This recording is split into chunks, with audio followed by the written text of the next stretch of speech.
Hello sheep friends, welcome back to BRG. If you're new here, my name is Kelsey, my husband's name is Ryan, and we have a farm in south central Kansas that we are breeding up Australian whites. And in today's video, I wanted to talk about how we are planning to do our breed up program.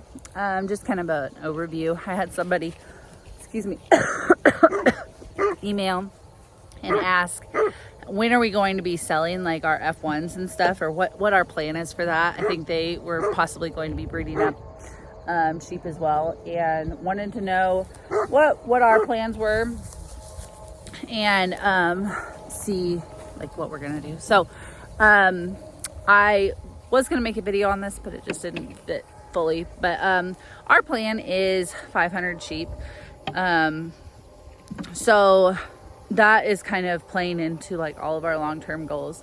I always talk about this, but I want people to, like, if you're getting into sheep, at least have an idea of what your future plans are. You know, even if you're like, I think our goal is 200, that will make your decision process so much more like better. You'll be able to make your decisions better if you have a goal in mind, and then you can adapt it eventually. But then you'll know, okay, I'm going to set everything up for 200 sheep, or if we're going to grow bigger than 200 sheep, then, you know, 300 sheep. So like everything that we build on the farm, it's okay, we have to keep in mind, this isn't for 90 sheep and that's it. It's for eventually moving to 500 sheep. So that's a side tangent. But our goal is 500 sheep. We are currently at around 130 ewes. That's with our lamb crop from this year.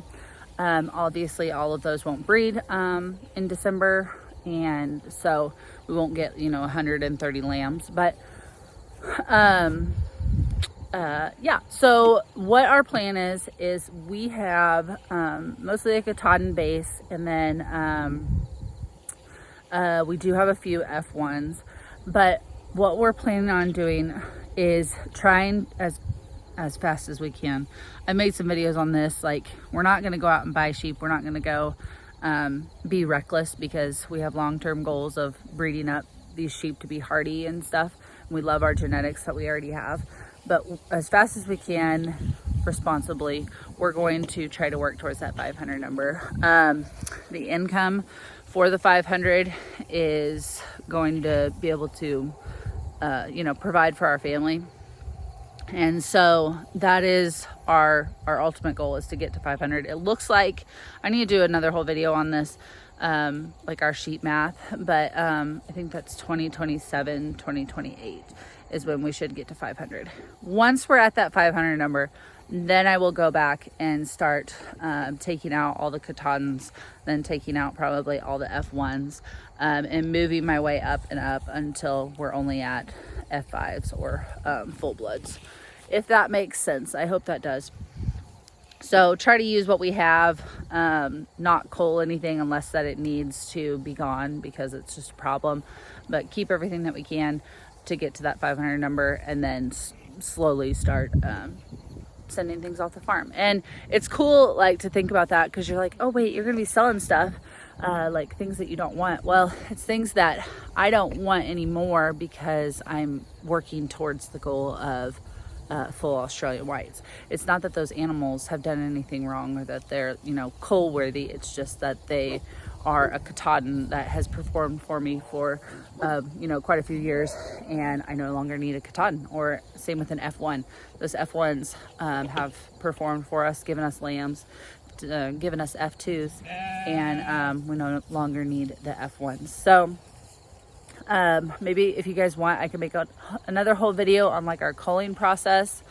As of right now, I think it's just because we started with really good, we always have problems, but you know, started with really good ewe genetics. We don't have as many like cull ewes that we have to get rid of. I'm trying to even think. We had one that we butchered because she was jumping out of the fence. That was like last year. Like, we could not keep her in. This was barbed wire, 5-strand barbed wire, and then offset with 2-strand electric, and she kept dipping under it.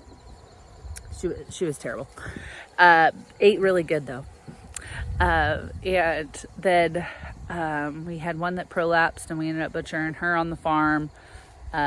So just little things like that. Obviously, if you guys haven't seen my videos, we had some that died from being pulled down too far, and then barber pull worm.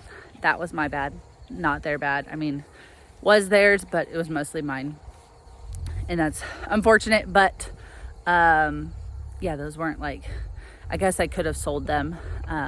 We probably would have kept them and tried to build them back up, you know, body condition wise, and yeah, but they ended up dying, so no longer a problem. A problem.